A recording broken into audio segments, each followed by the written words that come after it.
여러분은 자기 자신을 잘 살피고 양떼를 잘 보살피십시오.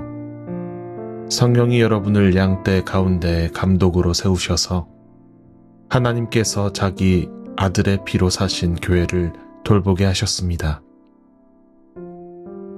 내가 떠난 뒤에 사나운 이리들이 여러분 가운데로 들어와서 양떼를 마구 헤아리라는 것을 나는 압니다. 바로 여러분 가운데서도 제자들을 이탈시켜서 자기를 따르게 하려고 어그러진 것을 말하는 사람들이 나타날 것입니다. 그러므로 여러분은 깨어 있어서 내가 3년 동안 밤낮 쉬지 않고 각 사람을 눈물로 훈계하던 것을 기억하십시오. 나는 이제 하나님과 그의 은혜로운 말씀에 여러분을 맡깁니다. 하나님의 말씀은 여러분을 튼튼히 세울 수 있고 거룩하게 된 모든 사람들 가운데서 여러분으로 하여금 유업을 차지하게 할 수 있습니다.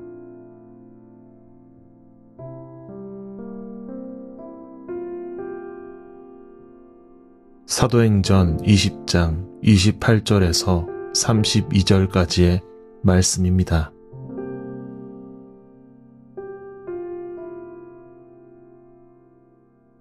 현실을 살피는 동안 자주 사용하면서도 주의하는 말이 있습니다. 바로 세상이 악하다는 말, 세상이 부추기는 것을 삼가자는 말입니다. 이 말은 주의해야 할 대상을 분명하게 하여서 우리 신앙에 방해되는 대상을 명료하게 제시하기도 하지만 때로 이 말은 세상과 교회 사이에 갓도를 두는 말이기 때문입니다. 교회를 세상과 구분하는 일이 거듭되다 보면 두 세계를 구분짓던 갓돌은 어느새 큰 담이 되어 교회와 세상을 각각 옳고 그른 것으로 꼬리표 달기 마련이지요.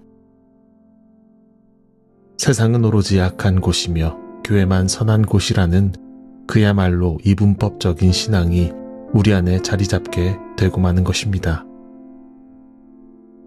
아무렴 골방이나 광야와 같은 고독의 시간을 통해서 자신을 돌아보고 하나님의 뜻을 묻는 것은 신앙에 유익한 일이겠습니다만 적어도 저는 두 세계를 구분짓는 이분법적인 신앙의 방법은 자기 자신의 선입견 안에 맴돌다가 끝내 고립되고야 마는 해로운 일이라고 생각합니다.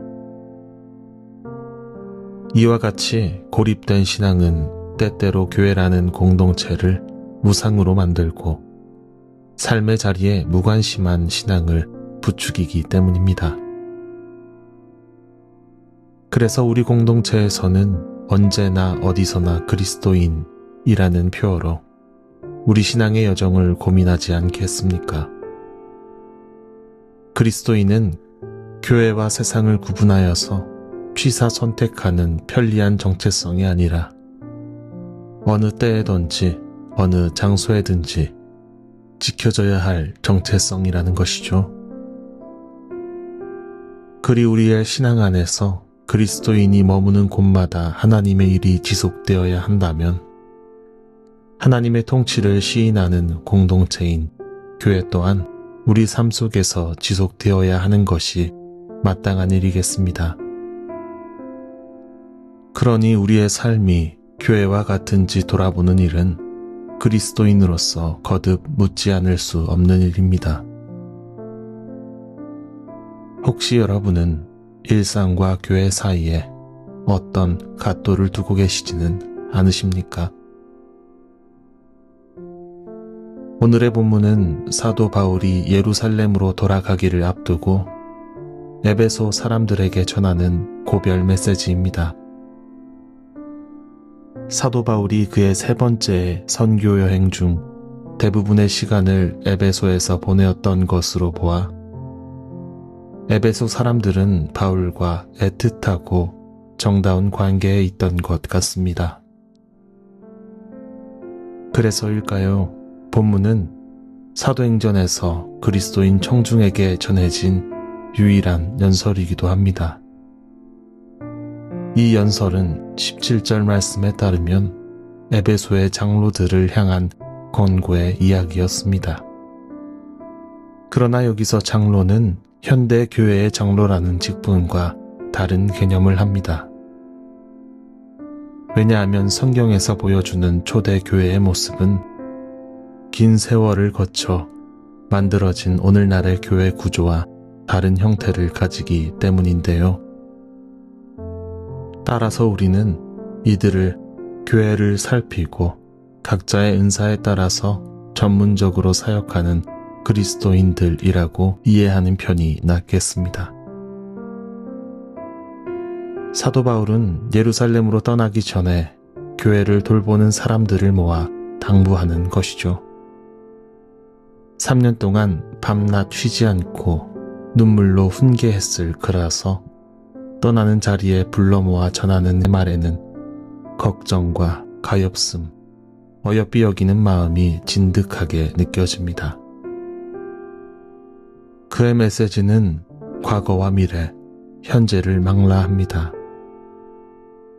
먼저 그는 과거에 에베소에서 했던 사역에 관해서 그들에게 전하고 머지않아 받게 될 미래의 고난에 대해서 이야기합니다. 그러나 그보다 그의 이야기의 방점은 이제 바울도 없이 오늘을 살게 될 남은 자들에 대한 당부에 찍혀 있는 것 같습니다. 28절 말씀입니다. 여러분은 자기 자신을 잘 살피고 양떼를 잘 보살피십시오.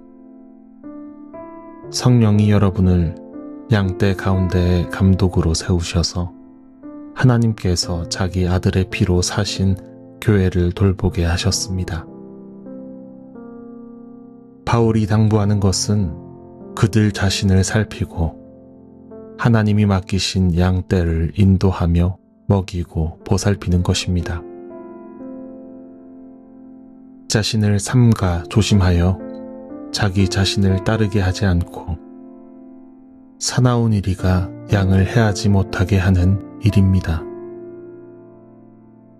그저 교회 안에 분파를 만들어서 대립하지 말라는 말이었을까요? 혹은 교회에 소속된 그리스도인들의 신앙을 잘 양육하라는 말이었을까요? 아니요, 그뿐이겠습니까? 21절에서 사도 바울은 이렇게 말합니다.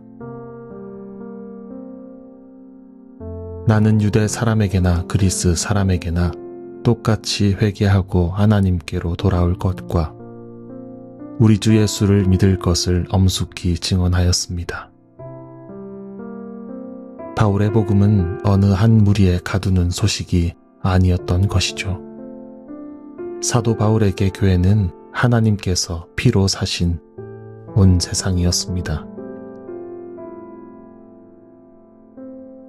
하나님께서 온 세상을 창조하셨고 그분으로부터 만물이 비롯되었다면 모든 것은 하나님의 통치 아래에 있습니다. 교회는 하나님의 통치를 깨닫고 고백하는 공동체일 뿐 고작 하나님께서 다스리시는 세계에 변두리를 지칭하는 것이 아닙니다. 그러므로 바울은 예수와 같이 유대인들의 반대를 무릅썼고 그러므로 바울은 예수와 같이 자기 목숨을 내어줄 것을 단언했으며 그러므로 바울은 예수와 같이 그 자신을 하나님의 뜻에 맡겼던 것이 아니겠습니까? 그런데 어찌 우리가 세상은 교회와 분리되었다며 교회는 그들 중에 특별하다며 삶의 자리를 도외시할 수 있겠습니까? 사랑하는 정파의 교우 여러분, 언제나 어디서나 그리스도인, 그 무거운 말의 의미를 되새깁시다. 사도 바울이 땅과 그 안에 가득 찬 모든 것이 모두 주님의 것이라는 고백으로 겸손과 많은 눈물로 주님을 섬겼던 것을 기억합시다. 나뿐인 보잘것없는 시선을 넓혀 온 세상이 교회인 것을 고백합시다. 온 세상이 교회라면 그리스도인은 세상을 두려움으로 밀어내는 사람이 아니라 사랑으로 끌어안아 돌보아야 하는 사람들입니다. 온 세상의 때를 이루어 다니는 성공과 명예와 권력과 재물을 자극시키는 이리때가 해치는 양떼를 돌보아 살피는 사람입니다. 바울의 메시지를 기억합시다. 세상을 사랑하셔서 비하하신 그 사랑을 기억합시다.